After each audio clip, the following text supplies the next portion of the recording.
Ok, chicos, vamos a continuar.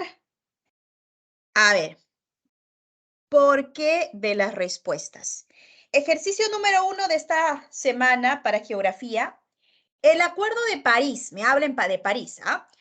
Tratado jurídicamente vinculante. ¿Por qué dice jurídicamente vinculante? Y es que los acuerdos donde el país esté adherido o sea firmante, esté de acuerdo, tiene que crear políticas que también digan lo mismo con ese compromiso que ya dieron. Entonces, jurídicamente vinculante. Políticas, bueno, políticas en base a leyes, ¿no? En la actualidad es el principal instrumento internacional de respuesta al cambio climático. Al respecto, identifique el valor de verdad o falsedad de los siguientes enunciados referentes a los compromisos adoptados por las partes firmantes. Primer enunciado.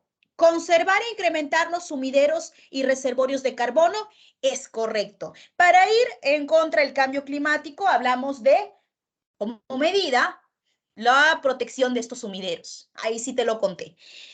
Siguiente enunciado, 2. Reconocer las responsabilidades exclusivas para los países desarrollados.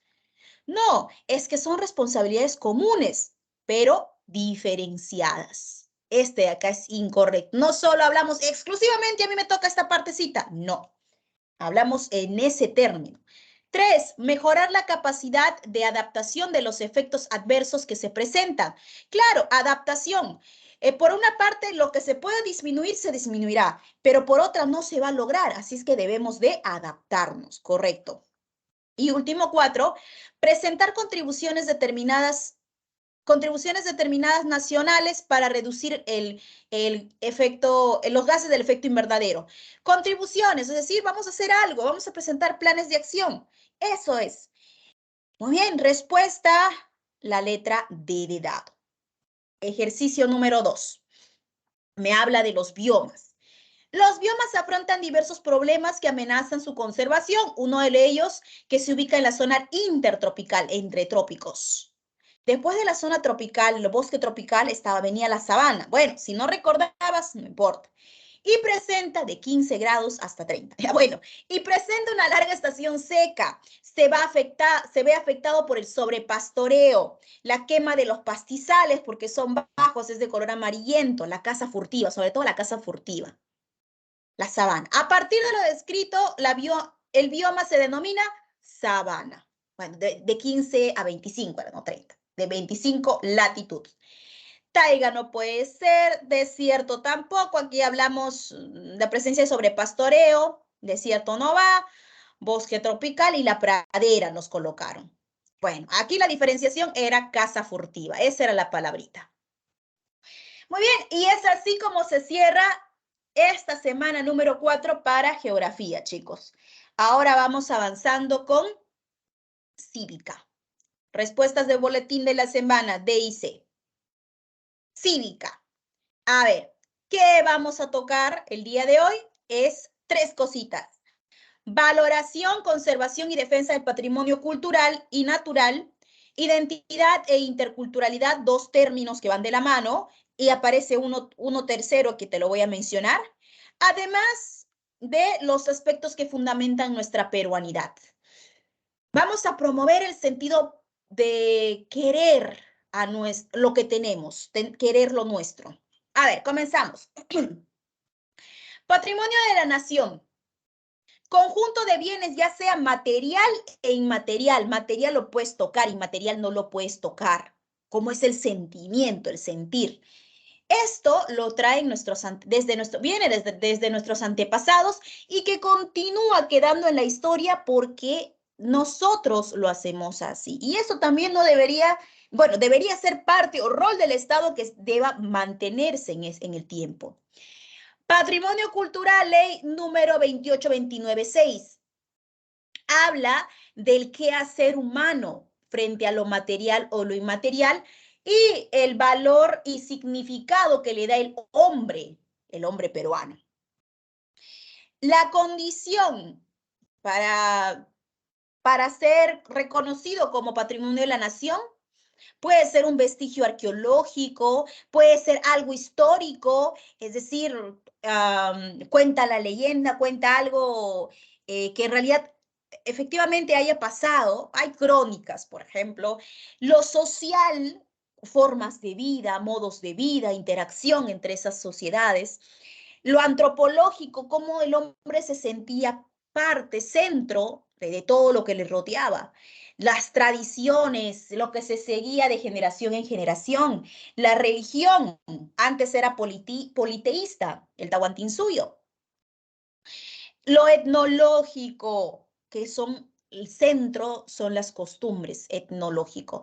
Científico, porque hubo un tiempo, momento de nuestra historia, donde nos tecnificamos, llegó la tecnología de golpe. Lo tecnológico e intelectual. Me estoy olvidando también, ¿por qué no mencionar a las técnicas ancestrales que hoy en día se siguen hablando?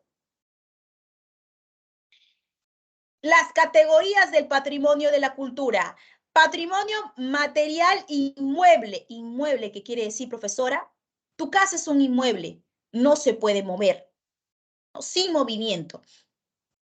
No pueden trasladarse. Una casona, la casona de San Marcos, es un patrimonio material inmueble ya de la nación. Patrimonio material mueble. Bueno, aparte de materiales porque lo puedes tocar, lo puedes palpar, lo puedes visitar en el caso del inmueble. Patrimonio material mueble, este sí tiene desplazamiento. Agarro una vasija, por ejemplo, de un museo lo paso de Lambayeque, lo llevo a Lima. Se puede mover, claro, con mucho cuidado, y que pensando que se puede destruir, ¿no? Patrimonio inmaterial, este no se toca. Los conocimientos, las costumbres también. ¿Ves aquí esto? Esto es una kewishka, me parece que se llama, ya.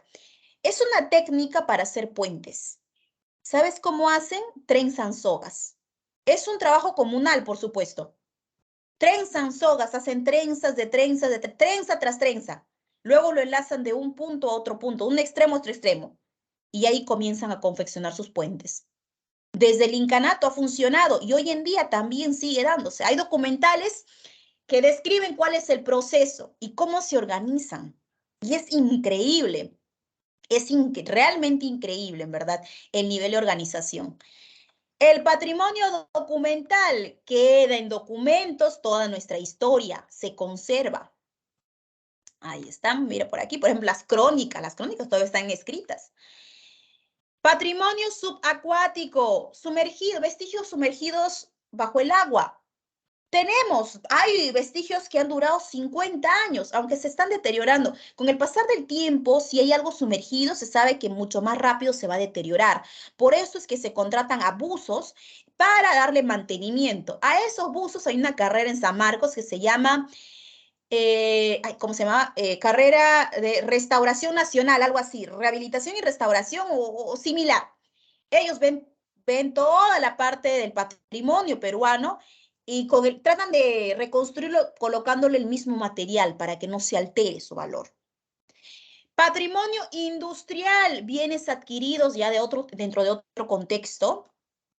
El primer ingreso del tren, el primer ingreso del primer rayos X, el primer ascensor que se encuentra en la Casa Roosevelt. ¿Quién conserva el patrimonio cultural? Tenemos a un ministerio, tenemos a un sector de la cultura, se llama Ministerio de Cultura. Es el responsable de todos los aspectos culturales de nuestro país. ¿Cuáles son las direcciones que maneja este ministerio? Es Dirección General de Defensa del Patrimonio Cultural. ¿Qué hace? Vela por la defensa de nuestro patrimonio. Incluso hasta podemos recuperar o repatriar, vigilar, custodiar lo que ya tenemos. Si en un momento Chile nos quiere devolver algo nuestro, ¿quién se encargará? La Dirección General de Defensa del Patrimonio Cultural. Repatriación sería. 2, la Dirección General de Museos. Todo lo que tenga que ver con políticas y normas de los museos lo van a ver ellos. Todos los museos que existen en nuestro país. Hay museos nacionales y también privados. 3, Archivo General de la Nación. ¿Qué se guarda en ese archivo? Bueno, ahí el nombrecito lo indica. Conserva los testimonios documentales. Testimonios documentales. Pues ahora, y la crónica, no, claro, una crónica, el escrito de Guamán Poma de Ayala, Archivo General de la Nación. Profesora, y los tratados que se firmaron históricamente, donde cedimos o donde nos ganaron, donde se cerraron los tratados, Archivo General de la Nación. Biblioteca Nacional del Perú, ahí están todos los textos documental bibliográfico, fotográfico y también audiovisual. Podemos ingresar a la Biblioteca Nacional, necesitamos solo un carnet, no me acuerdo cuánto están cobrando por el carnet, me parece que no pasa de 20 soles o de 30 soles, ¿no? Pero podemos nosotros hacer nuestro ingreso, podemos retirar libros, depende qué categoría esté suscrito en la biblioteca. Entonces, estos son las direcciones y organismos que tiene el Ministerio de Cultura. 4. Pero no es lo único la cultura. También no debemos de olvidar el patrimonio natural. De protección peruana están divididos en dos, patrimonio cultural y natural. Muy diferente al patrimonio internacional o mundial. Ahora vamos a hablar después de eso. Patrimonio natural, dícese, según la Constitución Política avalada en el artículo 66, que debemos de hacer, bueno, el Estado debe la protección de los recursos que son de tipo natural, renovable y no renovable. Son patrimonio de la nación. Por ejemplo, tú compras una casa y esa casa tú la vas a aprovechar con uso residencial, ¿no? De vivienda. Suponiendo que en el subsuelo hay oro. Profesora, yo voy a extraer, ya soy millonario. No. Lo que tú haces, has adquirido es el sobresuelo, no el subsuelo. Él le sigue perteneciendo al Estado. El recurso natural le pertenece al Estado. Aún así encuentres petróleo, lo que sea. Por eso encontré un vestigio en mi casa. Le pertenece al Estado. Si no eres acusado por el delito contra el patrimonio de la nación. Artículo 68 señala que el Estado tiene obligaciones frente a estos recursos. Tiene obligaciones como conservación del patrimonio natural, patrimonio de carácter intangible que no se puede tocar, se ve pero no se toca. A eso tiene que preservar. Establece también las áreas naturales protegidas. ¿Quién administra estas áreas naturales protegidas? Es el CERNAM. El CERNAM tiene un órgano interno que se llama SINAMPE, que se encarga de administrar estas áreas naturales protegidas. De esa manera el Estado va a tener el control. Por supuesto, el área natural protegida no es cualquier zona, no es cualquier lugar. Tiene que seguir principalmente 4 de sus criterios, que lo hagan único. Patrimonio mundial. El patrimonio mundial no es como el nacional. El nacional solo se dividía en cultural y natural. El mundial le va a sumar el mixto. El patrimonio mundial le suma el mixto. Dentro del cultural lo divide en material e inmaterial. Material se toca, inmaterial no se puede tocar. ¿Quién da la categoría de patrimonio mundial, que es reconocimiento, es de reconocimiento que buscan todos los países, profesora? La UNESCO. ¿Y cómo lo hacemos parte? El Perú no va a presentar cualquier área, tiene que ser un área, por ejemplo, dentro de lo natural. Si es ANP y ha sido clasificada de protección peruana, va a presentar alguna ANP hasta que la UNESCO lo apruebe. No todo lo aprueba. El Estado peruano tiene una cartera de un listado. Ese listado lo lleva a la UNESCO y la UNESCO lo aprueba o lo rechaza. Y, por supuesto, una vez que les den el título de Patrimonio Mundial, no es para siempre. Cada 10 años va a continuar evaluándolo la UNESCO. Y hay criterios de inclusión, entonces, hay criterios de inclusión que deben tener un valor universal y excepcional. Es decir, tú lo que tienes en tu país es de relevancia, pero a nivel mundial, no solo para tu país. Por eso es que no todas las áreas naturales protegidas son patrimonio mundial natural. Como patrimonio o como para poder incluirlo, entonces dijimos que necesita un valor universal que trascienda fronteras. Uno de ellos es la danza del Huititi del Valle del Colca. Representa, bueno, aparte de cultura, esta danza Huititi es una contribución bajo la parte del lineamiento andino, no solo en Perú, no solo de Perú. Todos los países que tengan cultura, una cultura andina, van a enlazarse con esta danza del Huititi.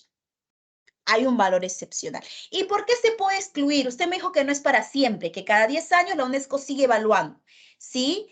Y es que cuando se deteriora el patrimonio que tú has ingresado, es decir, cambia las condiciones iniciales, le va a quitar el título. ¿Y por qué el Perú quiere acceder a como patrimonio mundial? ¿Le van a dar presupuesto para mantenerlo? No. El Perú va a correr con la suya, incluso con más de lo que daba. ¿Pero por qué? ¿Por qué lo hace? Atrae la mirada de todo el mundo, es decir, turismo. Entonces, gracias, o bueno, la finalidad para el Perú es atracción turística. Debido a esa atracción, se va a comprometer en que no va a deteriorarse, ya sea si alcanza un patrimonio cultural, natural o mixto. El mixto es, por supuesto, que tiene un poquito de los dos, de cultural y natural. Entonces, la exclusión se deteriora cuando se pierden las características de las condiciones de inclusión. En riesgo, la zona arqueológica de Chanchán. La zona arqueológica de Chanchán. Otro que está en riesgo constante es la primera ciudad de América, que también es patrimonio cultural. Estamos hablando, sí, la zona arqueológica de Caral. No sabes cuántas veces Ruth Shadi es docente de San Marcos de arqueología, cuántas veces y cuántas denuncias no ha colocado contra aquellas personas que quieren invadir Caral. Imagínate. Rosana, pero ¿no se supone que están en vigilancia constante? Sí, pero la población igual lo hace. Chan también ha sido lugares donde personas de mal vivir han ingresado. Ya, y bueno, ha estado en peligro. La UNESCO le hace la advertencia, por supuesto. Patrimonio Mundial de la Humanidad, dijimos cultural, natural y mixto. En el cultural, como material e inmaterial. Lo material están las ciudades, los centros, los poblados, las casas, los palacios. Como inmaterial, las lenguas, la música, no se puede tocar, las danzas. Profesora, pero la danza yo lo puedo bailar, sí lo puedo tocar. No, la danza es un significado. Lo que tú haces es representar ese significado. En realidad, cuando nosotros vamos a un concurso, un festival de danzas, no es en realidad para ver las coreografías, es para ver un poco de la historia, porque las danzas eso es lo que representan, historia, formas de vida.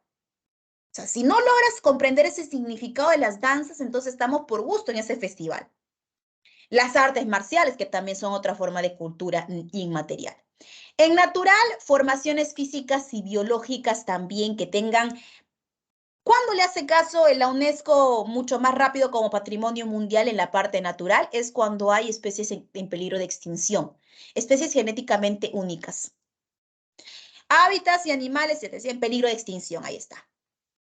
Las zonas naturales estrictamente delimitadas, tienen que estar delimitadas. Un patrimonio mundial natural es, aquí está, si de repente lo debes reconocer, es el Huascarán, ¿no? El Huascarán. Ya ha sido inscrito, es uno de los primeros incluso dentro de su inscripción. Ecológicamente es único, tiene un ecosistema de glaciar, de montaña, de alta montaña, en flora y en fauna. En ese Huascarán están las puyas Raimondi, por ejemplo. Bueno, mixto, un poco de ambos. Combinar estos patrimonios. En el Perú, el Machu Picchu es un patrimonio natural, considera, porque no hay mixto. A nivel mundial sí pasa a la categoría de mixto, porque está rodeado, ¿ya? Está rodeado de vegetación. Más o menos se habla de algo tropicalizado. Y también en el centro está como una especie de fortaleza. Se dice que antes era una ciudadela, ¿no? Una ciudadela construida en forma de fortaleza, porque constantemente querían invadirla. Cuenta la historia. El Machu Picchu, patrimonio mundial y atracción turística, mayor atracción turística de nuestro país. Esto está en no, esto está en San Martín, me olvidé el nombrecito, pero es una fortaleza, también tiene una parte natural, por supuesto, tiene un ecosistema, a ver, el ecosistema es, páramo, me parece que sí es páramo, ya bueno, y también tiene una fortaleza, una protección, se me olvidó el nombrecito, de repente está por aquí, pero no lo logro ver. Ok.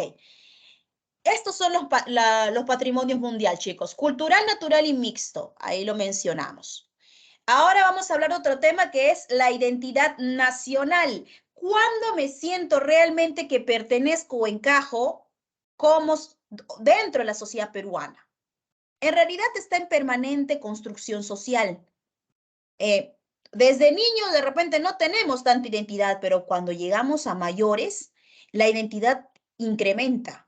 Quizás sean por los años también. Sustentado en una conciencia nacional, en un sentido de pertenencia, te decía. ¿Cuáles son los componentes? Puede ser clasificado como, debemos de tener cada uno de nosotros un tipo de identidad. Tú te sientes identificado que perteneces a este lugar por la cultura, por la historia, por lo social o por lo étnico, por las costumbres.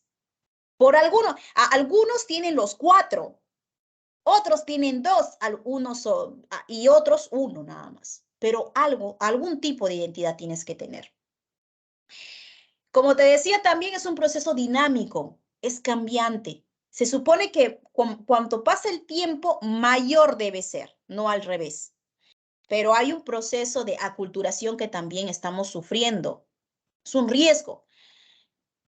No existen sin la memoria, sin que nos mencionen de cuán valioso sea. A veces nosotros no somos parte de la historia. No la hemos vivido, pero sí nos las pueden contar. Y nosotros colaboraremos con transmitirlo a futuro, a las futuras generaciones. Muy bien. ¿Cómo se expresa? Bajo una forma artística, bajo manifestaciones culturales como la danza. ¿Sus factores cuáles son en el Perú? ¿Por qué hay diversidad de culturas? Por la geografía, número uno. Gracias a la geografía y a los diferentes factores geográficos, es que se crean diferentes formas de vida. Desde los climas, de altitudinalmente. Otro, el encuentro de culturas originarias. Todo comienza desde la invasión, sí, porque fue invasión española. Ingresó a España, se formaron diferentes razas. Trajeron su cultura y nosotros también un tanto como que adoptamos una parte de su cultura combinada con la nuestra. Se dio un proceso de mestizaje, la combinación de razas, ¿no? El sincretismo omnipresente. Profesora, ¿qué es el sincretismo omnipresente? Es porque ellos trajeron la imposición de su religión. La parte, bueno, el Tahuantinsuyo, los incas eran politeístas. Y bueno, tuvieron que, bajo presión, creer en un solo Dios. La transformación del medio rural urbano que hoy en día está pasando. Hoy nos podemos diferenciar de lo rural o podemos diferenciar lo rural de lo urbano. Pero debido a que hoy en día se habla de la nueva ruralización, es prácticamente muy pegada, las diferencias son mínimas con el sector urbano. Hay riesgo de pérdida. Y es que de repente la figura de que no, lo urbano es más desarrollado y es falso. Lo rural también puede ser desarrollado, pero está llevándose de mala manera. ¿Y cómo no ser más desarrollado si es el principal centro de abastecimiento de la parte urbana? La influencia de los medios de comunicación, quienes tienen que transmitir o potenciar la identidad son los medios de comunicación, quienes llegan a todos los hogares. Pero ¿qué vemos en los medios de comunicación? Transmiten novelas turcas, novelas coreanas, novelas de otros países. Está bien conocer la cultura de otros países, Pero si no aprendemos primero a valorar lo nuestro, tenemos ahí, por eso hay asociaciones de K-pop, asociaciones de la cultura hindú, por ejemplo, dejando lo nuestro, dejando de lado lo nuestro. La globalización también, porque es una característica universal, es algo que todos los países están luchando con que no perjudique a su cultura. Como diversidad lingüística, tenemos 48 lenguas originarias, de los cuales solo 4 son andinas y 44 amazónicas. Mira por aquí lo que te voy a hablar. Según diversidad lingüística, ¿dónde hay más? ¿En la sierra o en la selva? Bueno, dirás, profesora, en la selva, 44. Ahí están las cifras. Pero aquí, ¿cuál de estas dos zonas son las más habladas, las que tienen más hablantes? La parte andina. A pesar de ser solo 4 lenguas. Tiene mayor diversidad la parte andina, tiene menor, disculpen, menor diversidad, pero mayor cantidad de hablantes. Y dentro de sus 4 lenguas, ¿cuáles son las más habladas? Quechua. Seguido del español, la cantidad de habitantes que habla alguna lengua originaria es el quechua. El quechua. Luego le siguen los demás, las demás lenguas. Diversidad étnica. Comenzamos con los pueblos originarios de la Amazonía y también de las andinas. Las etnias amazónicas están inscritas y aproximadamente 1.786 comunidades nativas existen en nuestro país. De esas comunidades se reúnen en grupos tribales, en pequeños grupos tribales, y tienen, por supuesto, su reconocimiento jurídico. Ellos hacen el aprovechamiento de la tierra mediante el usufructo. El usufructo es, tú necesitas, aprovéchalo. O sea, necesitas comer, aprovecha la tierra y come. Ese es el usufructo. Las etnias andinas, hay mayor cantidad de etnias andinas reconocidas por el Estado, son 6.682 comunidades campesinas. Ojo, a las etnias amazónicas se le conoce como comunidades nativas. Y a las etnias andinas como comunidades campesinas, pero ambos son pueblos originarios. Ambos son pueblos originarios. No te vayas a confundir con el término, por favor. Pueblos originarios es tanto en la parte amazónica y andina. En la andina, comunidades nativas. En las etnias, las amazónicas, disculpa, amazónicas, comunidades nativas. En las etnias andinas, comunidades campesinas. ¿Dónde? ¿Cuál de estas dos tiene mayor cantidad de inscritos? Etnias andinas. Las comunidades campesinas también están reconocidas por el Estado. Ellos no hacen parte del usufructo, sino de las tierras comunales. Es decir, ya no lo aprovecha uno solo, sino lo aprovecha la comunidad completa. Incluso la comunidad hace la repartición, ya esta familia lo necesita, que lo aproveche. Pero esas tierras comunales, así como la figura del usufructo, no puede ser vendida. No vas a tener nunca título de propiedad porque el Estado solo te está dando para que lo puedas aprovechar para tu consumo. Pero no, no puede ser ni vendida. Así es que no vayamos a mal confundir los términos si te quieren vender en alguna oportunidad. Respeto de la diversidad cultural. Los términos son dos, pluricultural e intercultural. Pluricultural es cuando en un lugar, en una nación, hay varias culturas dentro de una nación. ¿El Perú es pluricultural? Correcto, sí es pluricultural. ¿Intercultural? ¿También es el Perú? No necesariamente. Se lucha por la interculturalidad. Se lucha. ¿Y en qué consiste la interculturalidad? Es reconocer que hay muchas culturas y hacerlas y ponerlas en comunicación a todas ellas. La comunicación tendría que ser respetuosa, poder compartir las formas de vida. En este proceso de interculturalidad, todas las culturas son iguales. No porque nosotros tenemos más hablantes, dirá el quechua. Y de repente el aguajún dirá, no, sí, pero nosotros somos los más guerreros dentro de la historia. No, va a seguir una característica de horizontalidad para todas, es decir, todas en el mismo nivel. Ninguna está ni históricamente ni va debajo de la otra, ni superior a otra, ni superior a otra. Somos un país pluricultural. Profesora, yo escuché un término por ahí que decía multicultural. ¿Somos un país multicultural? No. ¿Qué es multicultural? Multicultural es cuando dentro de un país no solo existe su cultura formada o las culturas formadas dentro de su territorio, sino de otros territorios. Un ejemplo, Estados Unidos. A Estados Unidos ingresaron muchos migrantes de diferentes países, llevando su cultura y costumbres. Acogió. Hay colonias dentro de Estados Unidos. Colonias que Estados Unidos aprueba de que existan días específicos para que hagan sus celebraciones. Ellos también celebran 28 de julio. A su manera. Lo mismo ocurre con España.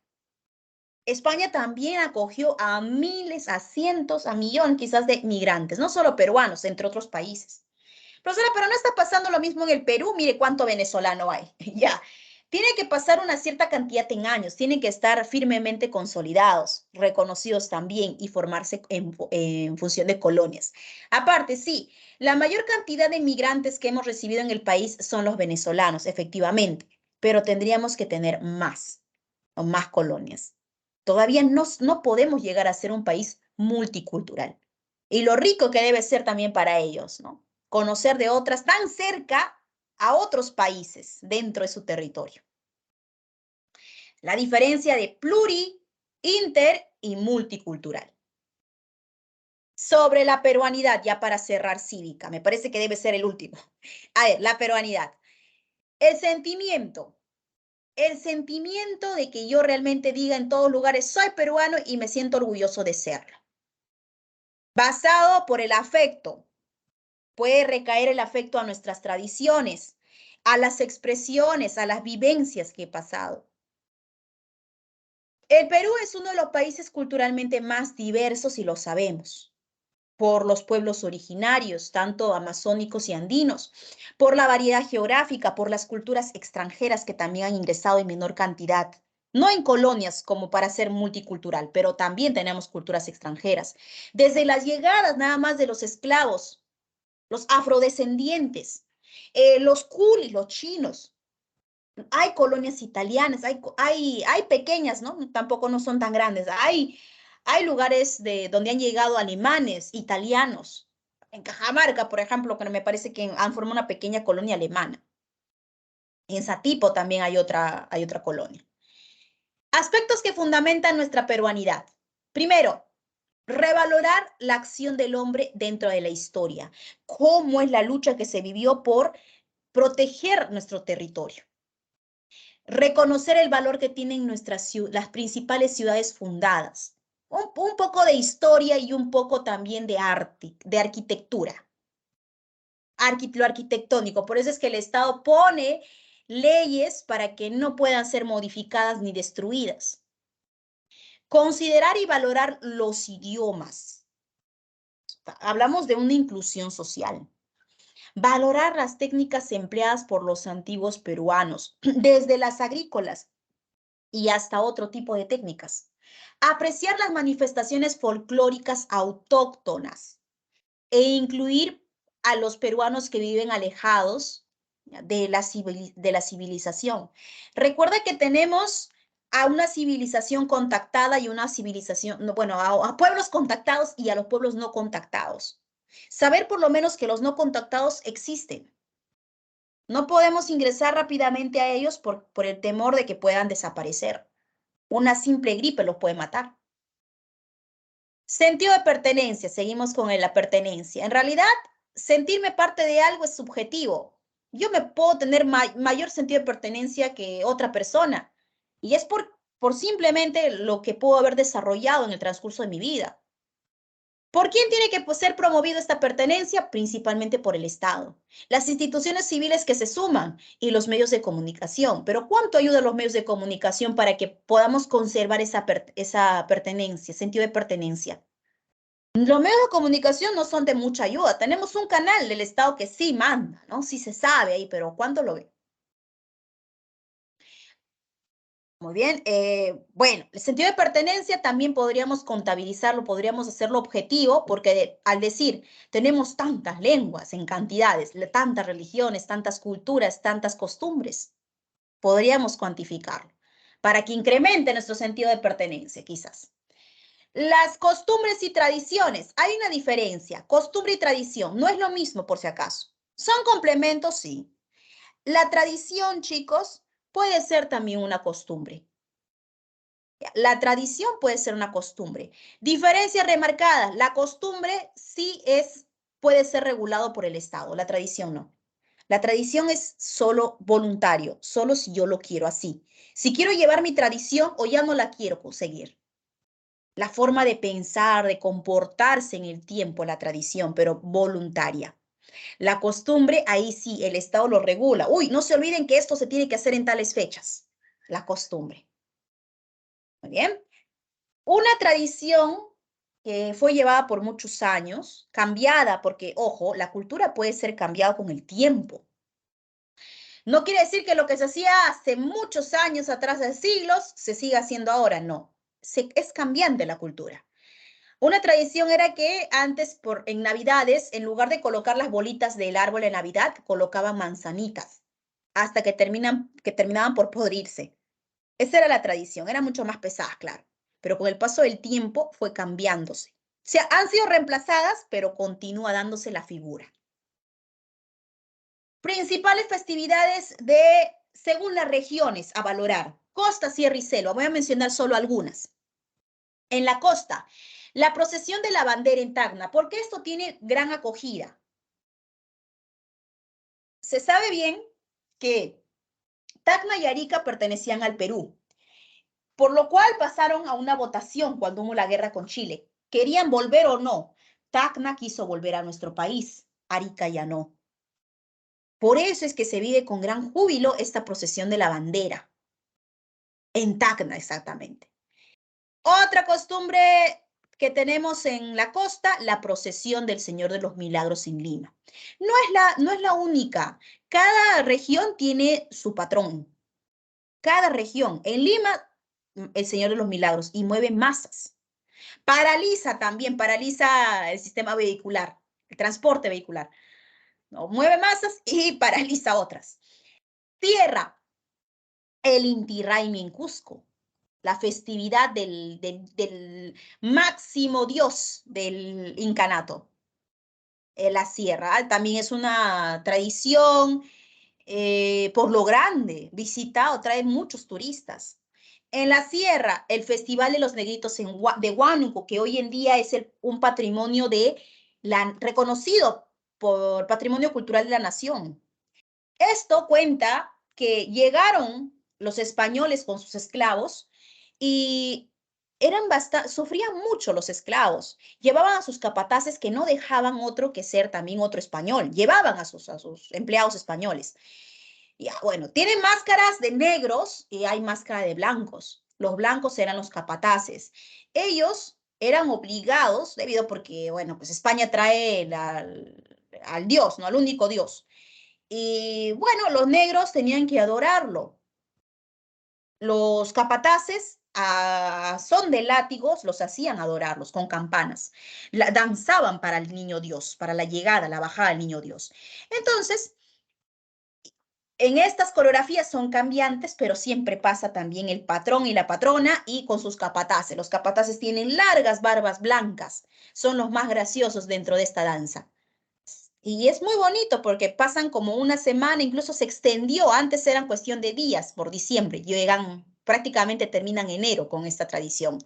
Se trasladan en gigantescas cuadras y se paran para bailar justo en los mayordomos. Los mayordomos se encargan de que no falte comida gratis, el famoso locro de gallina, bebidas gratis. Pero el negrito no se puede emborrachar, se emborracha, recibe un castigo por todos, le pasan el látigo, pasa un callejón oscuro y le dan látigos. Es toda una tradición. La selva, el festival de Gualamita en Amazonas, una procesión, una característica más ferviente, ¿no? Religiosa. La fiesta de los chayahuitas en Loreto. Mira, esta fiesta, si tú ves ahí en las cabecitas, están como pomponcitos de colores. Esos pomponcitos los diferencian. Si hay pomponcitos amarillos, si hay pomponcitos rojos o pomponcitos marrones. Los marrones se dice que son las mujeres casadas. Tú no las puedes a ellas, no puedes bailar con ellas, no las puedes ni mirar. En cambio, las amarillas sí ya son las jovencitas, son las solteras. Esos son la fiesta de los chayahuitas. Los chayahuitas acuden a esta fiesta varias tribus, no solo una, tribus amazónicas. Van a esa fiesta, se albergan. Se dicen que la mayor parte de las tribus amazónicas acuden a esa fiesta. Bueno, son las festividades. Bueno, ok, casi paso. Vamos a resolver entonces, chicos, las preguntitas que tiene cívica. Pero hasta aquí, ¿todo bien? Ajá. Uy, uy, no la había leído. Si tienen algunos problemas, chicos, de repente sea mi internet, ahí por favor me levantan la mano de ser posible. O en todo caso, puede ser que su internet haya caído. Sí puede pasar. Recién me doy cuenta yo. No se escucha el chat, eso es lo malo. Como estoy tan entretenida para que no se me escape ningún datito. A ver, por aquí. Ah, no, este de acá. Aquí está. Ciclo verano. Las dos preguntas, ahora se lo paso. Aunque es el mismo link. Ah, ya, entonces sí es el internet, es el internet. Igual, chicos, si es que no se me escucha, levánteme la mano, por favor, a veces puede ser mi internet. Listo. Unos minutitos para resolver las dos preguntitas. A ver cómo nos va ahora.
Ok, vamos a ver los puntajes. Bueno, una preguntita por ahí. Otros hicieron casi perfecto. Cazador de viejitas. Ya, a ver, vamos a responder, chicos, las dos preguntitas. A ver, ¿cómo estaban? Algunas veces las preguntas son datísticas. Eso es lo que no me gusta. No sé por qué colocan ese tipo de preguntas, pero me parece que ahora sí lo han colocado bonito. Ya, a ver. Vamos, mi puntero. Un representante del Ministerio de Cultura afirma que el patrimonio de la nación no se compone solo de monumentos. Muy bien, sí, colecciones de arte, paisajes y maravillas naturales. También incluye tradiciones vivas o expresiones transmitidas.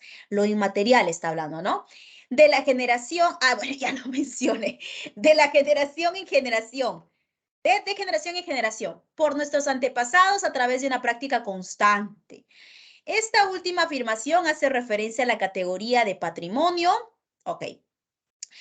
Patrimonio inmueble, ¿por qué no, profesora? Porque lo inmueble es lo que está estático y material es lo que voy a poder tocar. Lo material, recuerda que se divide en dos, inmueble y mueble. Mueble sí es lo que se puede desplazar, pero acá está hablando de tradiciones vivas o las vivas son expresiones. Documental no habla de nada que se puede palpar.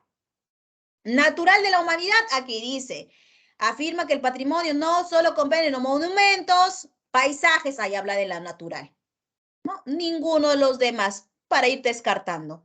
Lo que sí entonces es inmaterial, lo que no se toca, lo que no se toca, incluso lo que se piensa también puede ser lo inmaterial, lo que se siente o cómo se siente. Este de acá no creo que haya fallado. Si fallaste, de repente el dedito falló. No creo que tú. A ver, vamos con el segundo ejercicio. A ver, un reconocido lingüista afirma que en nuestro país existen un total de 48 lenguas originarias, entre 44 amazónicas y 4 andinas, que se agrupan en 19 familias lingüísticas que son, haciendo un recordaris, la primera lengua y la lengua originaria de nuestro Perú no fue el quechua. Si te hicieron creer eso. Según la historia se cuenta que fue la puquina. O sea, ¿qué es puquina? La puquina no era hablada por todos. Era hablada solo por la alta corte, el Inca y su corte. No por todos. Esa era la puquina. Desapareció y es una lengua extinta. Y hoy también estamos en peligro de extinción de otras lenguas, lamentablemente. Y ahí es donde el Estado tiene que poner una precaución. Principalmente los más jovencitos de las tribus son los que buscan llegar a las ciudades y ahí se termina extinguiendo su lengua, Bueno, la primera preguntita, las que no son primero. Reconocidas por el único medio de interrelación en todo el territorio peruano. A ver un ratito, que se agrupan en 19 familias lingüísticas y estas son, a las 19 familias lingüísticas. Reconocidas por el único medio de interrelación en todo el territorio peruano. A ver, existen 48 ya que se agrupan en 19. Y estas, son estas reconocidas, ¿sí? Son reconocidas, ¿sí? Como el único, el único medio de interrelación, ahí entendí. Es decir, ¿puede ser el único medio de comunicación? No, desde la comunicación sabemos que puede ser lingüístico y no lingüístico, ese es el escrito. No, no solo es hablado. A eso es lo que se refiere el primer enunciado, si no se entendía, al principio no lo comprendí. Medios que expresan el sentido de pertenencia. Sí, el sentido de pertenencia se puede dar por una característica cultural lingüística hacia una nación homogénea. ¿Somos una nación homogénea? No, somos una nación heterogénea porque tenemos diversidad de culturas. No somos única como cultura. Tenemos única la pertenencia, pero no la cultura. Y homogénea, nación homogénea, no, ahí el enunciado se elimina. Dialectos reconocidos en cada circunscripción regional o departamental. Son dialectos reconocidos. La forma dialéctica, hablando más por lenguaje, No son las únicas, porque aquí no estamos considerando el español. Estamos hablando de las 19 familias lingüísticas, sí, originarias de nuestro Perú, pero el español no es de nuestro Perú. Ahí es donde no está bien. Último, la E. Núcleos de cohesión de los 44 pueblos originarios, hasta ahí, bueno, parecería, dispersos en la región andina. Pueblos originarios es andino y amazónico, ahí se eliminó. La respuesta correcta es medios de comunicación, si es un medio de comunicación, no es el único, de 55 pueblos indígenas en el lugar donde predomina, acá. Profesora, ¿pueblos indígenas? ¿No eran 44 lenguas? Dentro de la inscripción hay pueblos indígenas, hay pueblos nativos. Hay medio de comunicación de 55 pueblos indígenas, eso es indiferente en realidad, en el lugar donde predomine, donde se encuentre. Esa era la alternativa. Esa era la alternativa. Los inscritos no nos decían cuántos eran, pero lo más natural, lo más evidente es que sean más que las familias y mucho más que las 48 lenguas que teníamos, que tenemos. Quizás como datito, profesora, ¿cuántos pueblos indígenas hay dentro de su inscripción? Ya, ahí podríamos hablar de 55, ahí como dice el enunciado. ¿Eh? Esa era la alternativa. Un poco dudosa, yo lo puedo entender. Sí, a mí también me está haciendo, me hace dudar un poquito, sobre todo por el datito de 55 pueblos indígenas que no se llega a entender. Pero haciendo la eliminación de las otras alternativas, era la única coherente. Era la única coherente. Ya, hay que verlo así. O sea, quiero entender quién redactó la preguntita y cómo lo quiso hacer entender. Bueno, eso sería todo por el día de hoy, chicos. Pero si hay preguntitas o no, o si no, en todo caso, ahí nos quedamos. Bien, repasen una semana antes, por favor. Siempre una semana por anticipado. Chao, chao, chicos, cuídense. Nos reencontramos la próxima Gracias, semana. profesora. Gracias igual, chicos. Cuídense. Chao, chao, chicos. Buen almuerzo. Yo también me voy a almorzar rápidamente.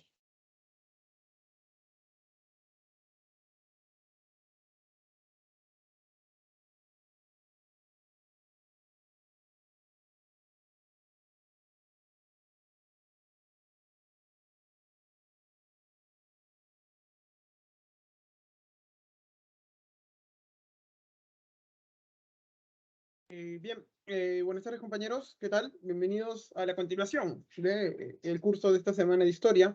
Por favor, ¿me podrían indicar si se escucha bien? Lo que pasa es que he hecho unos cambios en el equipo y quiero saber si están funcionando correctamente. ¿Me pueden confirmar, por favor? Si se logra escuchar bien, si hay algún problema con el video, el PPT o el audio. Bien, si se escucha todo, entonces perfecto. Continuemos entonces con lo que habíamos quedado, con lo que nos habíamos quedado precisamente el día lunes.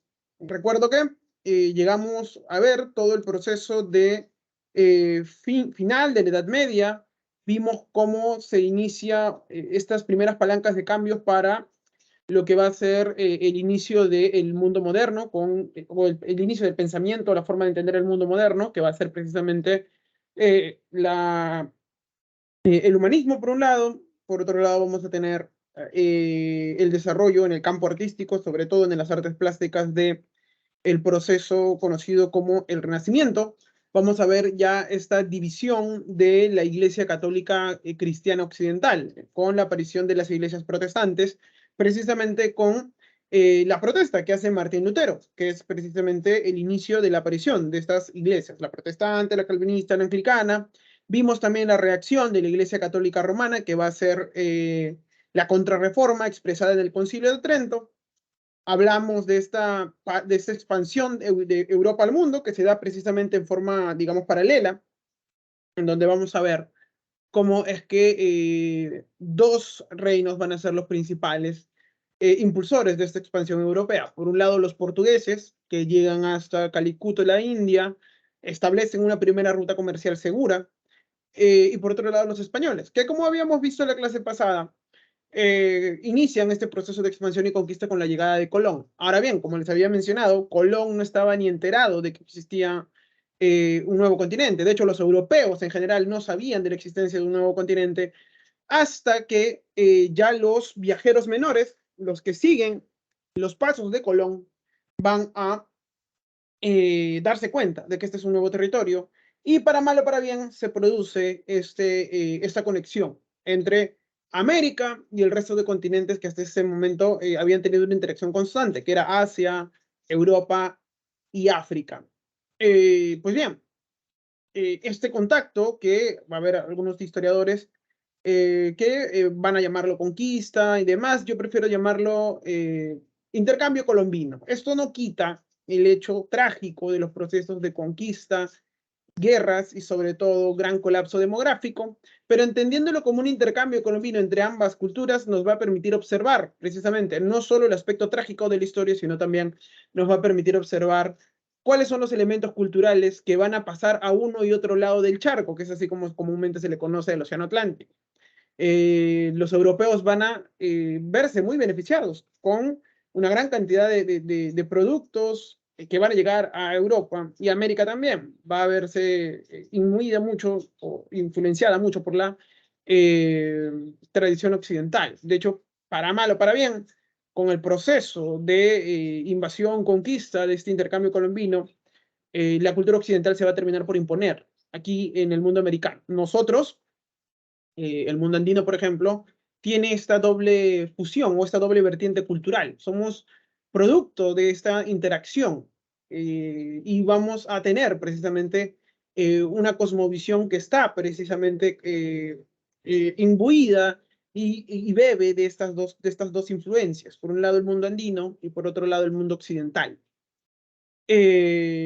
Obviamente, esto no quita el hecho de que la peor parte de este intercambio, es decir, la parte más trágica, la parte más dura, se la van a llevar los nativos americanos, ya que durante este proceso de primera expansión europea, sobre todo que va a recaer en el continente americano, vamos a tener una hecatombe demográfica de la población amerindia, producto de enfermedades, guerras y otros factores que van a desencadenar este proceso de expansión europea occidental. Pues bien, precisamente estos descubrimientos, el descubrimiento de América, por ejemplo, va a tener como consecuencia la llegada de una gran cantidad de recursos hacia Europa, principalmente hacia España. Ahora bien, el humanismo, el renacimiento, la reforma y la contrarreforma van a ir articulando también varios factores claves para la consolidación de lo que se va a conocer como el absolutismo, llegado con o ligado a la formación de los estados modernos. Estos estados modernos que son o que nacen precisamente o son la conclusión lógica de todos estos procesos de desestructuración de la Edad Media y todos estos procesos de tránsito que va a significar precisamente la desaparición de la sociedad medieval feudal y la aparición del mundo moderno. El Estado moderno es un proceso de centralización política en la cual vamos a encontrar a algunos soberanos de Europa que van a empezar a tener una especie de conciencia sobre su rol político dentro de la nación que van a gobernar. Ya empiezan a aparecer este tipo de conceptos. Obviamente no el concepto de nación como la formación de ciudadanos y demás, como lo vamos a ver más adelante, no, sino la nación como patrimonio de una casa gobernante, es decir, la nación como propiedad de una determinada dinastía y varios de estos soberanos van a empezar a tener proyectos políticos muy ambiciosos que van a tener como principal objetivo hacer grande a estos reinos, a estos territorios. El Estado moderno entonces nace precisamente dentro de este concepto y se va a basar mucho en una forma de gobierno conocida como el absolutismo. Ahora, vamos a tener estados modernos no necesariamente absolutistas, como va a ser el caso, por ejemplo, de Inglaterra. En Inglaterra tenemos un Estado moderno con un rey a la cabeza que inicia un proceso de expansión del reino de Inglaterra hasta convertirlo en un gran imperio, pero por ejemplo, ahí no tenemos un absolutismo marcado. ¿Por qué? Porque en Inglaterra lo que teníamos es un fuerte parlamentarismo. Hay una mayor apertura política hacia los miembros de la sociedad inglesa. El rey en Inglaterra no tiene el control total de las instituciones de poder político o económicas, como sí lo vamos a ver en el continente. Por eso es que en el continente sí van a aparecer formas de gobierno netamente absolutistas. como el caso de la monarquía española o la monarquía francesa.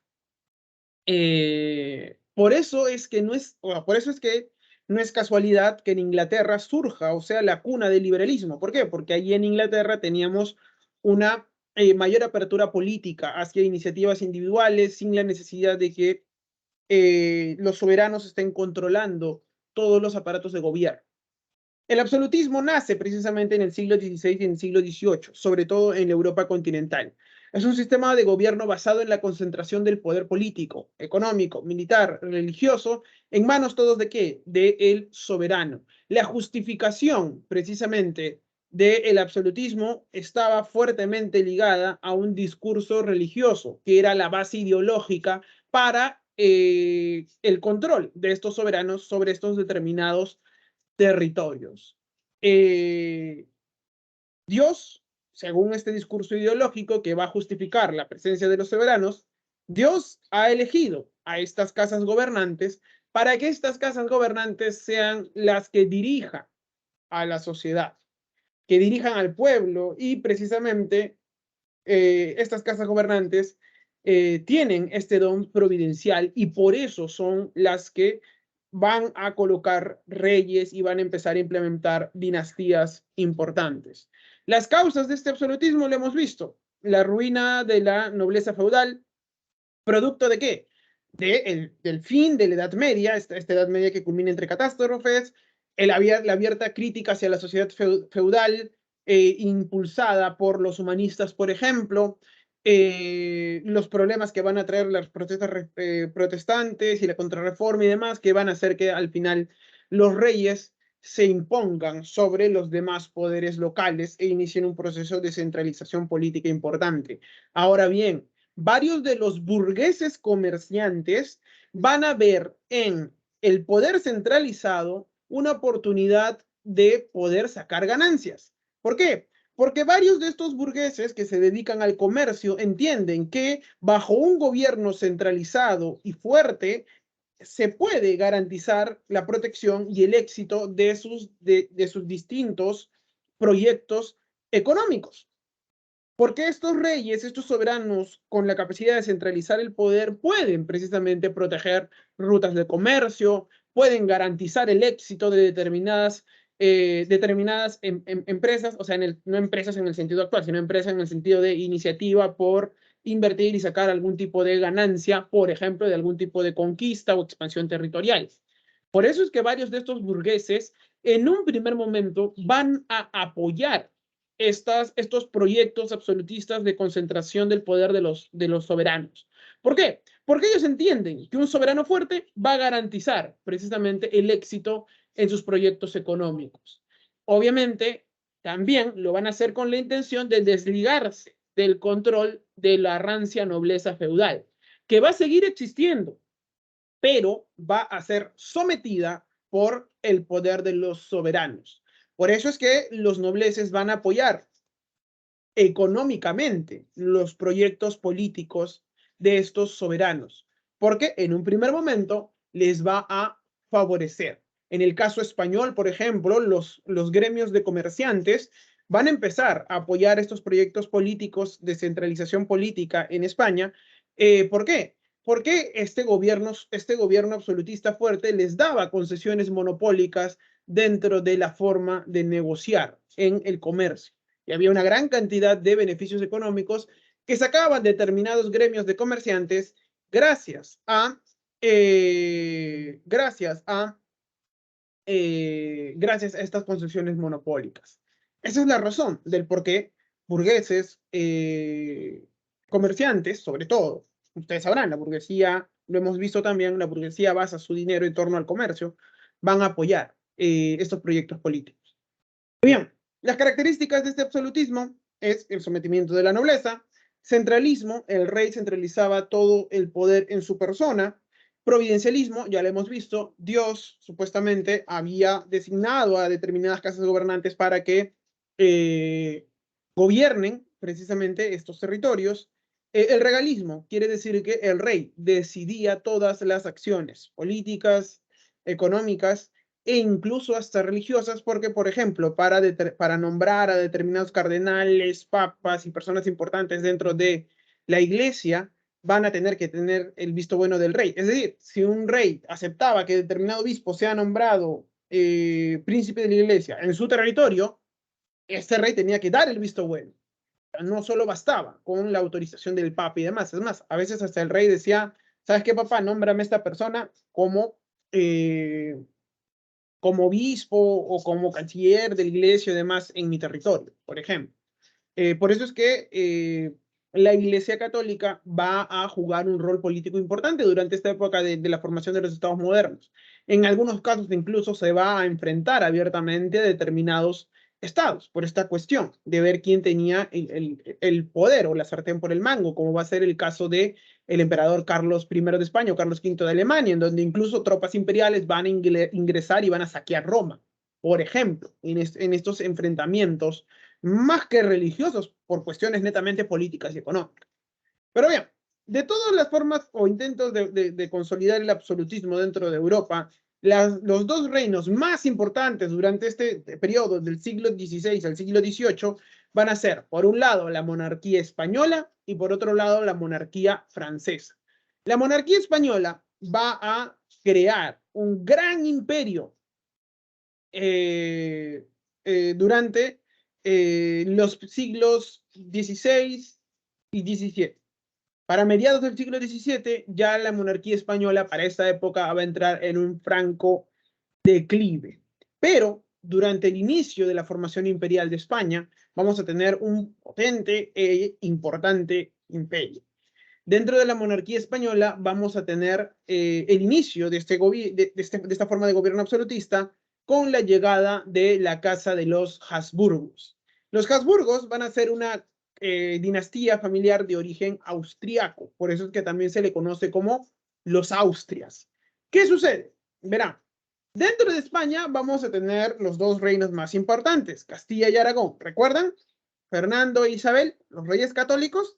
Los reinos más importantes de la península ibérica se unen y logran expulsar a los moros. Todavía aquí no hay una unificación política total. En teoría se han casado estos dos reyes, pero la unificación y centralización de las instituciones políticas no se ha dado todavía. La hija de Fernando e Isabel va a ser la llamada Juana, que después le van a conocer como Juana la Loca. No sé si han escuchado hablar de esta señora. Ahora, algunos historiadores dicen que Juana de loca no tenía nada, sino la volvieron loca.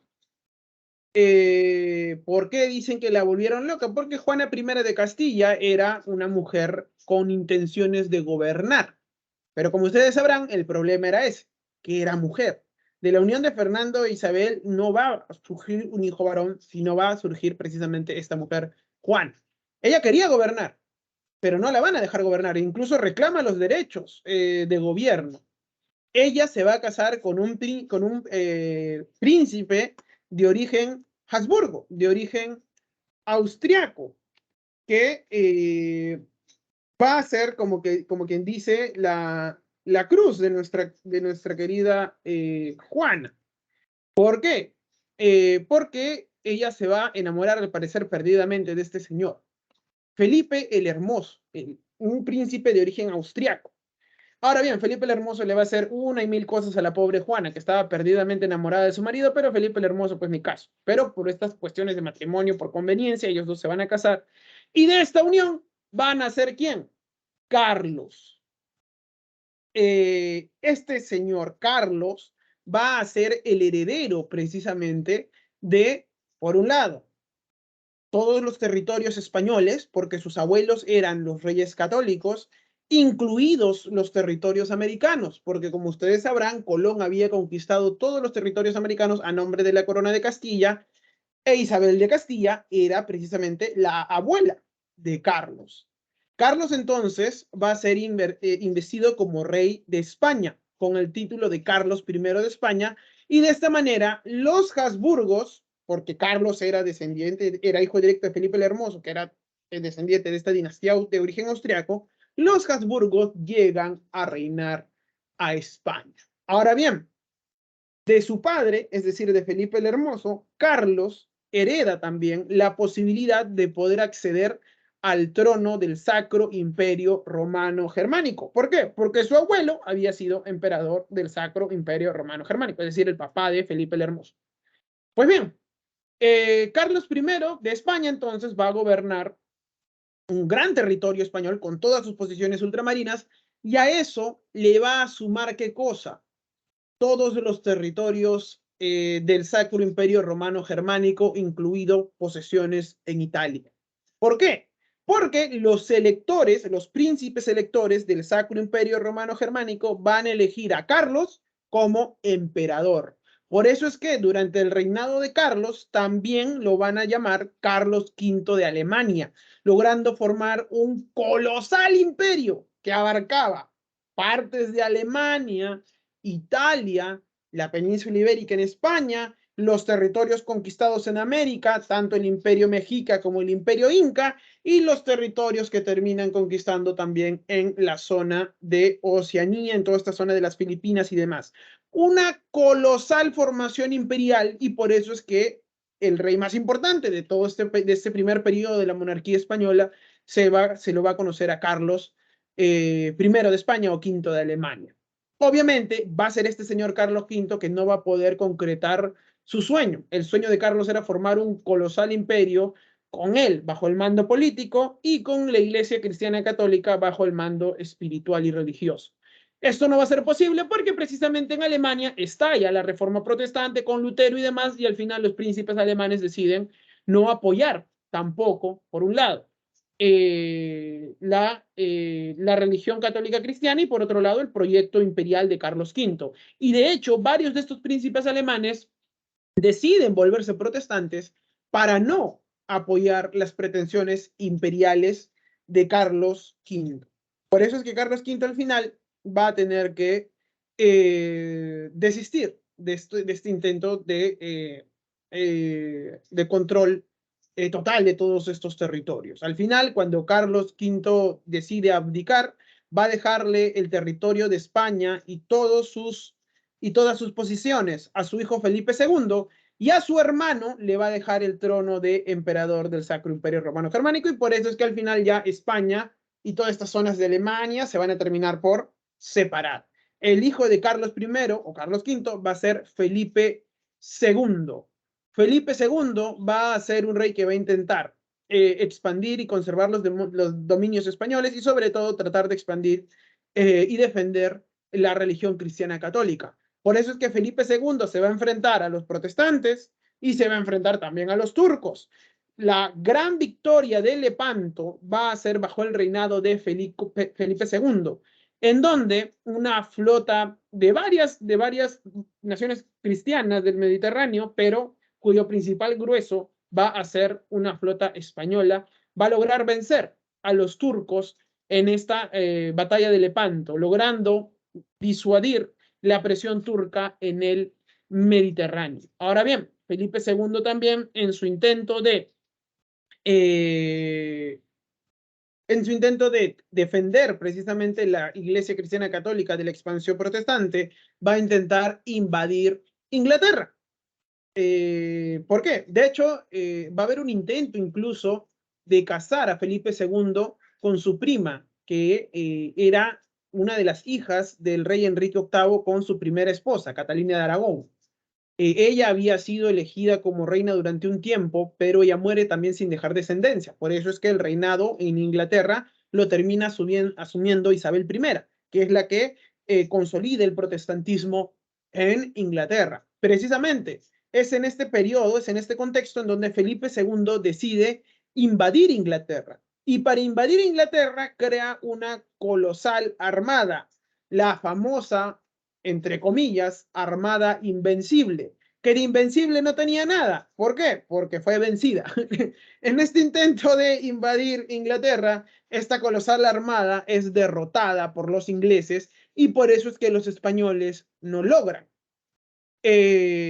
invadir Inglaterra. Es un rotundo fracaso este intento de la Armada Invencible. No obstante, durante el gobierno de Felipe II, España va a tener uno de los imperios más grandes y va a ser conocido como el imperio en donde no se ponía el sol, ¿Por qué España es conocida como el imperio en donde no se ponía el sol?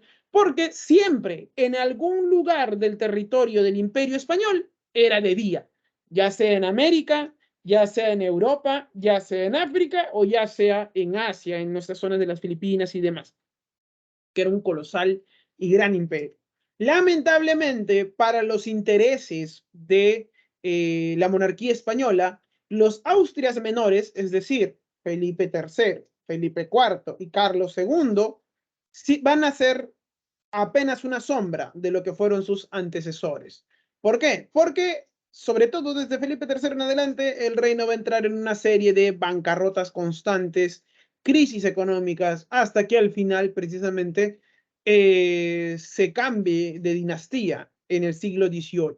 Ahora, ¿por qué se cambia de dinastía? Porque Carlos II, llamado también el hechizado, no logra tener descendencia, pero sí tiene sobrinos. Ahora bien, Carlos II es el mejor ejemplo del por qué no debes tener relaciones con tus familiares cercanos. ¿Por qué no te debes casar con tus tías?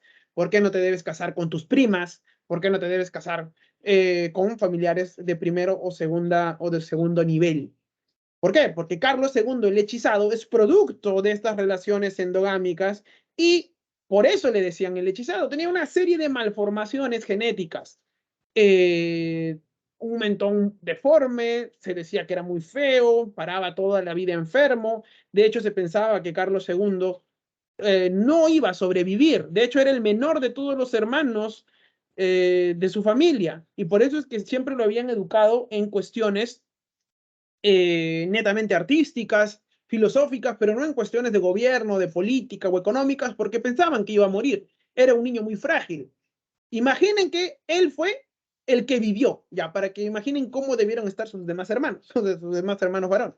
Él fue el único que sobrevivió a todos sus hermanos, por eso es que al final él termina accediendo al trono español. El problema es que no tiene descendencia y por eso es que llega una nueva dinastía, la dinastía de los Borbones, a la monarquía española. Pero eso lo vamos a ver cuando hablemos, por ejemplo, de la reforma borbónica. Bien, en el caso de la monarquía francesa, son precisamente los Borbones los que asumen el poder. Llegan, y de todos estos Borbones, el rey más importante va a ser el Luis XIV, el llamado el Rey Sol, que va a centralizar el poder político y administrativo en su persona e incluso va a construir una especie de cárcel dorada para todos los nobles que por alguna razón estaban o trataban de estar en su contra. O sea, para mantener el control sobre la nobleza francesa, el rey Luis XIV no va a tener mejor idea que construir el Palacio de Versalles, que va a ser un lugar en donde la nobleza francesa se va a reunir y va a ser el centro político de los Borbones, Luis XIV, Luis XV y Luis XVI, que va a ser el último rey Borbón que va a gobernar en Francia. Oh, perdón, el último rey Borbón absolutista que va a gobernar en Francia, porque luego vamos a tener reyes de la dinastía borbona, pero que van a gobernar bajo un sistema de monarquía constitucional, sobre todo después de la Revolución Francesa.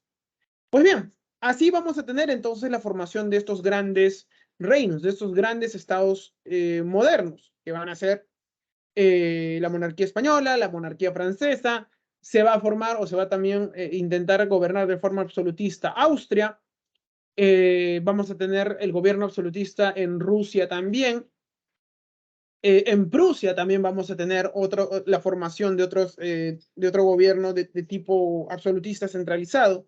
Si no saben dónde está Prusia, Prusia es gran parte de Prusia, es lo que actualmente es Alemania. De hecho, los prusianos son los primeros impulsores de la creación de la Gran Alemania. Eso lo vamos a ver en la siguiente clase cuando hablemos de los nacionalismos.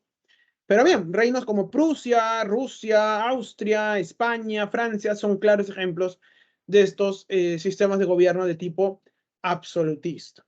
Ahora bien, entre el siglo XVI y el XVIII el desarrollo científico no va a parar, va a seguir aumentando, sobre todo impulsado por el humanismo, impulsado por el Renacimiento, y vamos a tener la aparición de grandes e importantes científicos y filósofos durante esta época. Durante esta época, por ejemplo, Copérnico y Galilei van a empezar a observar las estrellas y van a darse cuenta de algo. La Tierra no gira, o perdón, la Tierra no es el centro del universo y las estrellas y los astros no giran en torno a la Tierra, sino por el contrario, la Tierra gira en torno al Sol. Se van a descubrir estos principios, incluso Galileo Galilei va a ser procesado por la Inquisición. ¿Por qué? Porque, según las tradiciones clericales, era la Tierra la que era el centro del universo. Pero ya se empieza a cuestionar este tipo de cosas. Empezamos a encontrar, por ejemplo, el desarrollo de Descartes con la filosofía y el método cartesiano. Empezamos a encontrar el desarrollo de las primeras ideas liberales en Inglaterra. Y en Inglaterra, precisamente, vamos a encontrar la aparición de un importante teólogo físico y científico que va a revolucionar, sobre todo, el mundo de la física. ¿Saben a quién me estoy refiriendo? ¿Saben quién es este señor? Que revoluciona el mundo de la física y de hecho hasta el día de hoy seguimos estudiando gran parte de sus aportes intelectuales, sobre todo en el mundo de la física. ¿Saben a quién me refiero? ¿Saben quién es el que descubre todas estas leyes del mundo físico que nos rodea en la actualidad? No sé si están estudiando física, por ejemplo, MRU, MRV, leyes de la termodinámica, acción, reacción, este tipo de cosas. ¿Saben quién es el que inicia con este tipo de investigaciones? Sí lo recuerdan. O de repente lo saben, pero no lo recuerdan, para ser más exacto. ¿Han escuchado hablar de un tal Isaac Newton? Sir Isaac Newton. Newton va a ser este importante personaje dentro del mundo científico que va a revolucionar precisamente el mundo de las ciencias. ¿Por qué? Newton va a descubrir la gravedad. Exacto, Newton. Newton va a descubrir la gravedad. ¿Recuerdan esta historia de Newton con la manzana y demás? Ya, bien. Newton, al descubrir la gravedad, va a permitir algo. Newton empieza a explicar todos los fenómenos físicos que ocurren en la naturaleza gracias a la gravedad. Incluso va a dar explicaciones físicas obviamente, sustentadas en varias teorías matemáticas, va a dar explicaciones físicas del por qué, por ejemplo, la gente está en el planeta, por qué los planetas no salen volando. Todo el mundo, todo el universo newtoniano, de la física newtoniana, se va a explicar en torno a la gravedad. La gravedad y los demás principios físicos que Newton está exponiendo y que los está demostrando, ojo, teóricamente todavía, en base a ecuaciones matemáticas. Newton no es ateo. De hecho, Newton tiene más escritos teológicos que científicos o físicos. Sin embargo, el descubrimiento de Newton de la gravedad permite explicar un mundo sin un elemento importante, ya que este elemento importante era la base del discurso y de la justificación ideológica durante la Edad Media y durante el Estado moderno. ¿Saben a qué elemento importante me estoy refiriendo? Que precisamente con el descubrimiento de la gravedad, Newton, obviamente él no lo hace, pero los seguidores después de Newton, utilizando sus escritos, ya empiezan a cuestionar abiertamente. ¿Saben qué elemento importante? Newton explica todo en torno a las leyes físicas. Si todo se puede explicar en torno a las leyes físicas y en torno a ecuaciones matemáticas, lógicas y bien sustentadas, ya no es necesario, ¿qué cosa? Dios. Dios ya no se hace necesario para explicar el universo, porque ahora Newton lo logra explicar a raíz de estas relaciones físicas que él logra encontrar y desarrollar a través de la física newtoniana. Por eso es que lo que estudiamos en la actualidad, la física de nuestro entorno, las leyes de Newton o las leyes de la física, son precisamente esta forma de explicar el mundo en una serie de ecuaciones matemáticas y demás. Como les digo, Newton no es ateo, pero los seguidores de Newton, los que van a seguir leyendo a Newton con entusiasmo y demás, muchos de ellos sacan a Dios de la ecuación.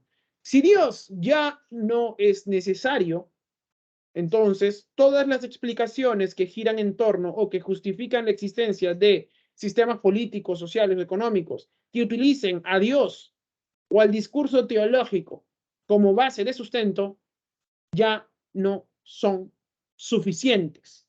Y por eso es que nuestros amigos ilustrados van a sacar de la ecuación a todo tipo de discurso basado en la tradición, la religión, la superstición para explicar el mundo y las sociedades. Como les decía, Newton no es ateo, pero sus seguidores, muchos de sus seguidores, sí lo serán. Y por eso es que varios de estos ilustrados ya no creen en Dios. Y si ya no creen en Dios, o sea, no todos, porque ojo, va a haber, por ejemplo, cosas tan locas como Ilustración Española, que van a ser españoles profundamente católicos cristianos, pero que van a ser netamente ilustrados. Pero va a haber una gran parte de filósofos y científicos ilustrados que ya no van a creer en ningún tipo de discurso religioso, teológico. ¿Por qué? Porque básicamente ya Dios no es necesario para explicar el mundo. Y si Dios no es necesario para explicar el mundo, entonces ningún tipo de sistema político basado en un discurso religioso tiene sentido. Y se empiezan a buscar diferentes formas de explicar precisamente cómo es que se organiza la sociedad, la política, la economía y demás. La ilustración, entonces, aparece en el siglo XVIII y llega con la pata en alto, cuestionando y preguntándose por qué es que las sociedades humanas se han organizado de tal forma, cómo es que se deben organizar, y en medio de estos cuestionamientos va a aparecer precisamente la crítica. ¿La crítica hacia quién? Hacia el sistema político tradicional imperante, crítica hacia el absolutismo, crítica hacia los estados modernos. La burguesía empieza a tomar conciencia, ya no solo de su importante nivel económico, sino de su importante rol político y social dentro de los lugares en donde se van a ir desarrollando. Por eso es que no es casualidad, nuevamente, que la burguesía sea la principal impulsora de este movimiento intelectual y científico que va a ser conocido como la Ilustración. Surgida a comienzos del siglo XVIII, su principal característica es centrar el conocimiento en el uso de la razón, y su principal preocupación de la Ilustración es tratar de encontrar el progreso de la humanidad. Criticaba cualquier tipo de educación sustentada precisamente en tradición, religión, dogma y demás. Por eso es que criticaba especialmente la escolástica medieval, ya que la escolástica era la forma en que se enseñaba se venía enseñando de forma tradicional en instituciones educativas como las universidades, por ejemplo. En el plano político cuestionaba el poder absoluto del rey y por lo tanto criticaba abiertamente el absolutismo, que era conocido como ellos como el antiguo régimen.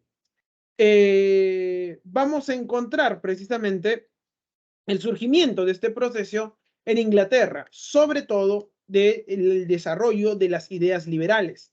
No es casualidad que en Inglaterra aparezca esta forma de pensamiento político y sobre todo el liberalismo, ya que como hemos señalado antes, en Inglaterra se tenía una mayor apertura gracias al sistema parlamentario que existía, porque en Inglaterra no se logra observar un control total o un absolutismo total dentro de la figura del rey. De hecho, cuando el rey lo quiso intentar, le cortaron la cabeza durante la Revolución Gloriosa. No sé si han escuchado hablar de esta revolución.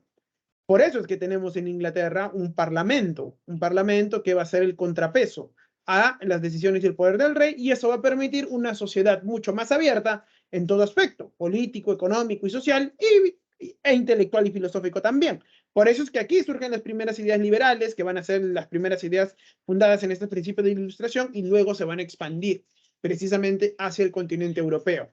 El máximo nivel de apogeo de la ilustración lo vamos a encontrar en Francia, ya que es aquí en donde la ilustración va a jugar un rol político importante, siendo la base de todos los aspectos teóricos que los burgueses van a esgrimir para justificar el proceso revolucionario que va a iniciar en 1879.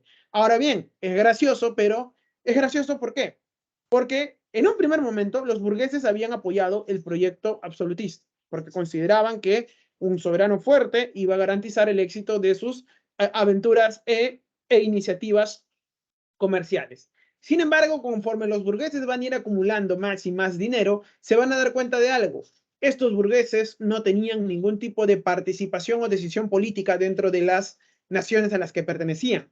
¿Por qué? Porque si bien es cierto, el rey había logrado concentrar el poder político, el rey daba mayores prerrogativas y mayores beneficios ¿a quiénes? Obviamente a la nobleza. Había nobles que podían ser pobres, pero por su condición de noble tenían una mayor preponderancia y presencia política dentro de estas naciones. Había burgueses que podían tener todo el dinero del mundo, pero no eran nobles y por lo tanto eran precisamente separados o estaban al margen de la rígida pirámide social que regía todavía durante el proceso absolutista, que era nobleza, clero y estado llano, tercer estado. Este estado llano, ahí precisamente todavía estaban los burgueses. Y los burgueses se daban cuenta de que tenían dinero. Muchas veces habían financiado estos proyectos políticos, pero no tenían decisión, participación política dentro de estos nuevos estados modernos. Y precisamente la ilustración va a criticar esto. Y por eso es que los burgueses van a sustentar e impulsar este nuevo movimiento intelectual y científico. No es casualidad que para esta época la burguesía se convierta en la principal clase social que busca impulsar un cambio que va a estallar en un proceso revolucionario. La burguesía se convierte durante esta época en la principal fuerza revolucionaria en Europa, porque están buscando precisamente mayores oportunidades, mayor presencia política dentro del Estado, de sus respectivos estados, y particularmente en el Estado francés, en donde vamos a encontrar aquí una represión pura y dura por parte de la monarquía absolutista francesa. De hecho, el núcleo duro del absolutismo se había generado en Francia. Bien, en el plano filosófico, los ilustrados van a proponer que la humanidad debe alcanzar el progreso y la felicidad en base al uso de la razón para lograr encontrar una nueva existencia, y para eso va a necesitar desprenderse de qué cosa, de la superstición, las ideas falsas, los temores infundados. Va a tener que desprenderse de todo tipo de conocimiento sustentado en la tradición, dogma o discurso religioso y demás, porque ellos van a, ¿qué cosa? Van a primar el uso de la razón. Estos señores también van a proponer el liberalismo como forma importante del desarrollo individual. Y es que los ilustrados se van a preocupar mucho por el individuo. Ellos van a considerar que el individuo es la base para iniciar el cambio dentro de la sociedad, ya que todos los individuos tienen derecho a alcanzar la felicidad, alcanzar el progreso. Pues bien, por eso es que para poder alcanzar este progreso, esta tan ansiada felicidad, es necesario que los individuos cuenten con una serie de garantías o derechos individuales que deban ser respetados y reconocidos por tanto el Estado como por los miembros de la sociedad. ¿Qué tipo de derechos? Derechos individuales como libertades, como libertad de expresión. Nadie pueda atentar en contra de tu forma de pensar, siempre y cuando nadie puede atentar contra tu intención de decir lo que piensas, siempre y cuando, obviamente, esta expresión no atente contra las libertades de otro individuo. La libertad de prensa, es decir, que se pueda publicar libros sin la necesidad de censura y demás. Libertades económicas, es decir, que no haya ningún tipo de imposición e impedimento para que se pueda desarrollar algún tipo de negocio o algún tipo de empresa. Libertad de asociación, que se puedan surgir colectivos que permitan, según sus intereses, poder criticar o pedir beneficios para la sociedad, criticar el gobierno, pedir beneficios para la sociedad. Libertad religiosa, es decir, para los ilustrados de clara tendencia liberal no les va a importar si eres protestante, católico, si eres judío, si eres árabe, musulmán, si eres satanista, ateo, agnóstico, lo que seas. Siempre y cuando tu religión no atente contra las libertades de otro individuo, para el ilustrado liberal su religión le va a importar poco, porque ellos consideraban que la religión era una cuestión netamente personal e individual de las personas, y cada uno podía decidir a qué religión profesar, obviamente señalando que esta religión no debería perseguir o debería hostigar a los otros miembros para que se conviertan a una determinada religión. Y así, varios principios liberales, precisamente, libertades. Liberalismo viene de libertad, que los individuos tengan la libertad de poder desarrollarse plenamente. Ellos creían mucho en el espíritu crítico, es decir, criticaban la sociedad que vivían. ¿Por qué? Porque la crítica permite la mejora. Dentro de un espacio, dentro de un espíritu crítico se arma el debate. Dentro del debate se generan ideas y las ideas permiten precisamente poder solucionar problemas. El espíritu crítico es fundamental. Por eso es que durante este periodo se van a generar, por ejemplo, varias reuniones de debates en torno a cuestiones filosóficas, económicas y políticas. Ese era el pasatiempo de los burgueses. En un primer momento, la burguesía nace como una clase social muy culta. ¿Por qué?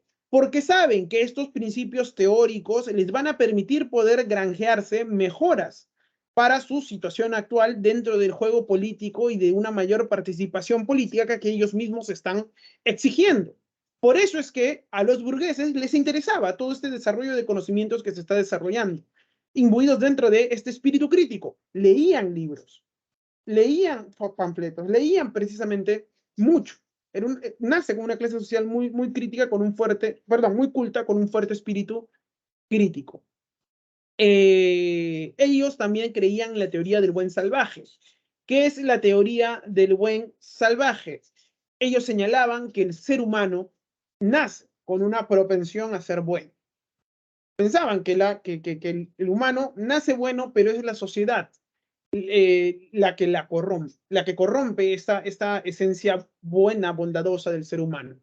Por eso es que ellos planteaban que la única forma para evitar que el ser humano, bueno por naturaleza, se desvíe del camino era ejercitarlo en el uso de la razón, en el uso del espíritu crítico. ¿A través de qué cosa? A través de la educación. Por eso es que muchos de estos ilustrados consideraban que la educación, el desarrollo del espíritu crítico, iba a permitir el desarrollo y ejercicio de esta capacidad innata que todo ser humano tenía, que era precisamente la capacidad de razonar.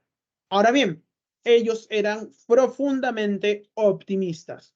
¿A qué nos referimos a que eran profundamente optimistas? A que ellos pensaban que las sociedades del futuro iban a ser superiores a las del pasado y que estas sociedades del futuro iban a lograr precisamente eliminar varios de los problemas políticos, sociales y económicos que tenía la humanidad, porque supuestamente en el futuro se iba a lograr alcanzar ciudades o sociedades en donde la razón iba a primar sobre cualquier otro tipo de deseo o sobre cualquier otro tipo de forma de pensar o estructura ideológica.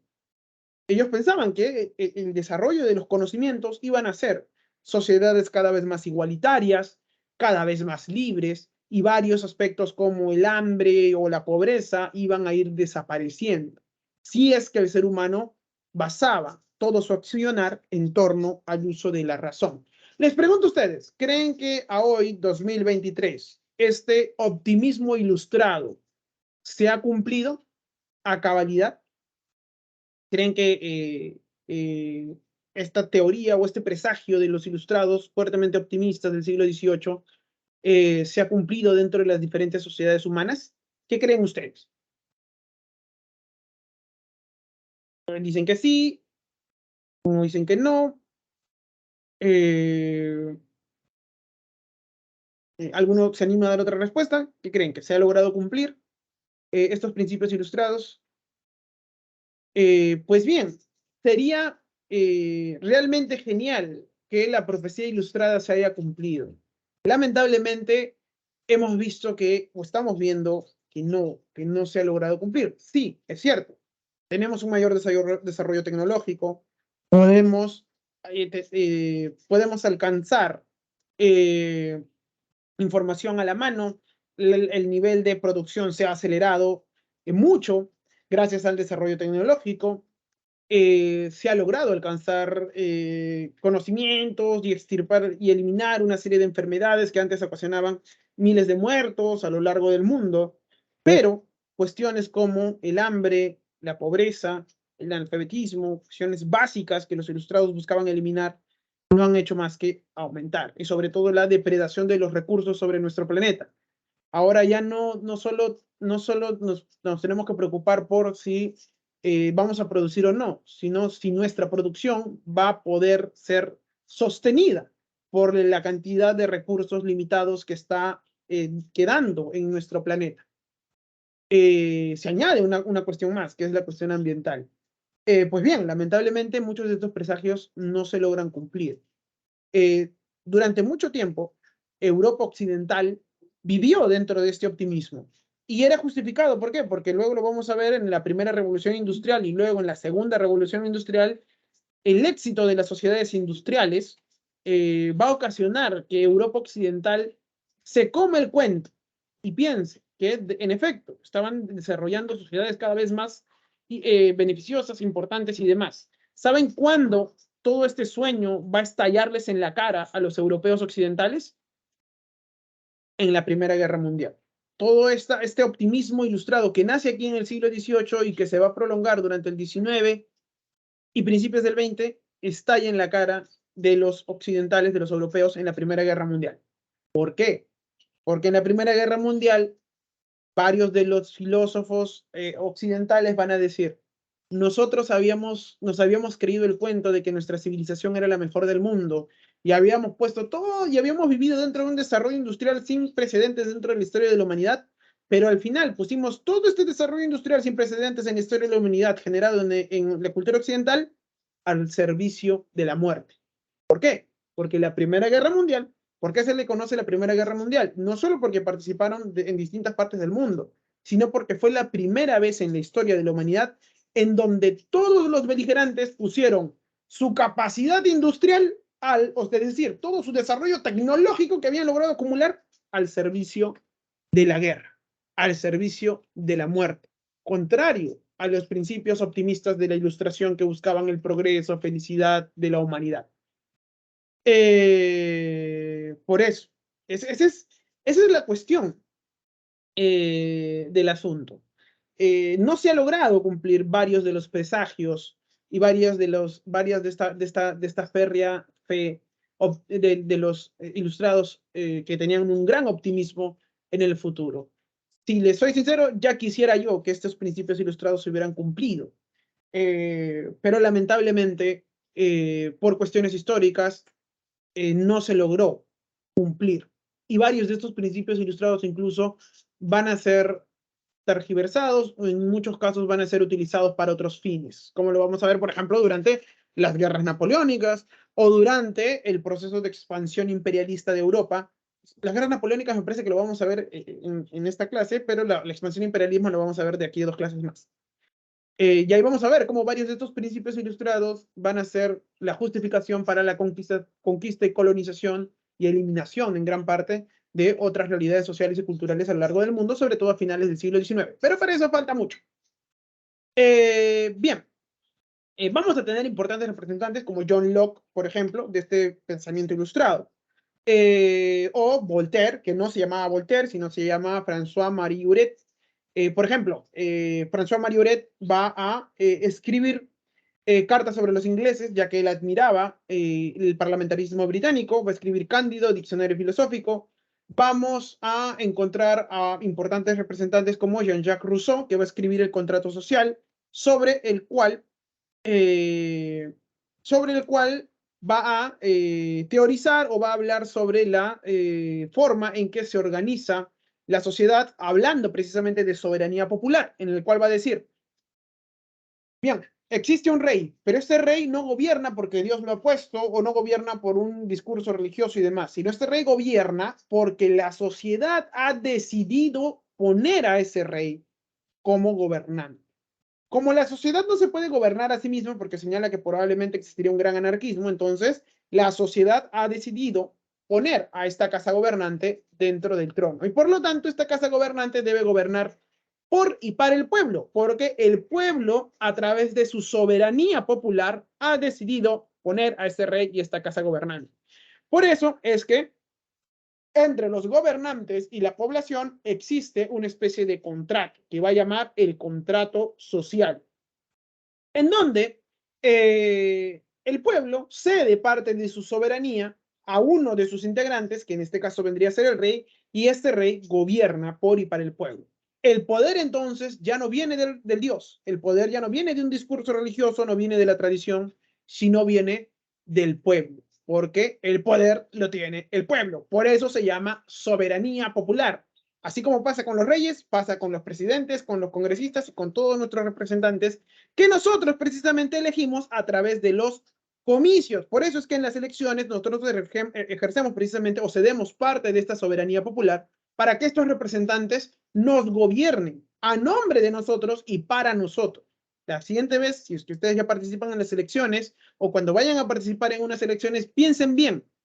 ¿Qué gobernantes están llevando? Porque estos gobernantes no van a gobernar para sus amigos o para su papá, para sus hermanos, sino van a gobernar por y para ustedes. Cuando vengamos del receso en unos 5 minutos, vamos a continuar hablando un poco de la ilustración y luego vamos a hablar de cuáles son los fenómenos políticos y sociales que la ilustración va a influenciar y en donde se va a adquirir precisamente estos principios un carácter revolucionario, en el caso de la Revolución Francesa. Nos vemos en 5 minutos, compañeros, para continuar con la clase.